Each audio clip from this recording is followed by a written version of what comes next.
গত ভিডিওতে আপনাদেরকে এই ফুলটা বানিয়ে দেখিয়েছিলাম এবং এতগুলো ফুল কেন বানিয়েছিলাম চলেন আজকে এই ভিডিওতে দেখাই। আসলে আমি ফুলের একটা মিনি টব বানাবো, যার জন্য একটা কাগজ নিয়ে নিয়েছি এবং সেটাকে এভাবে একটা ভাঁজ দিয়ে দিব, দেন অপর সাইড আবার একটা ভাঁজ দিয়ে দিব। ঠিক এইভাবেই দোনো সাইডটাকে আমি ভাঁজ করে নিব এবং ভাঁজ করে নেওয়ার পর একটা কেচির সাহায্যে যেভাবে ভিডিওতে দেখাচ্ছি ঠিক সেভাবে কেটে নিব।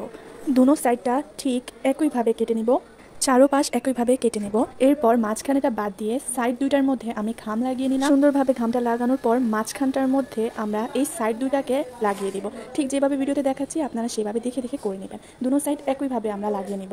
হাত দিয়ে একটু এইভাবে চেপে দিবেন যাতে একটার সাথে আরেকটা খুব সহজভাবে লেগে যায়। এখন আমি বানিয়ে রাখা ফুলগুলো এটার মধ্যে একটা একটা করে লাগিয়ে নিব, যার জন্য আমি গ্লু গান নিয়েছি এবং ফুলের নিচে ঘামটা লাগিয়ে ঠিক এভাবে লাগিয়ে দিব। সুন্দর করে একটু চেপে ধরে রাখলে লেগে যাবে এবং একটা একটা করে আমি সবগুলো ফুল এখানে লাগিয়ে নিব। এই তো আমি খুব সহজভাবে সব ফুলগুলো লাগিয়ে নিয়েছি এবং প্রথমে আমি ধরার জন্য একটা কাগজ এভাবে লাগিয়েছিলাম, বাট কেন জানি আমার কাছে সেটা ভালো লাগে তাই সেটা আমি পরে খুলে ফেলেছি। এই তো আমার মিনি ফুল টপ কমপ্লিট। আপনারা জানাবেন যে কেমন লেগেছে আপনাদের কাছে।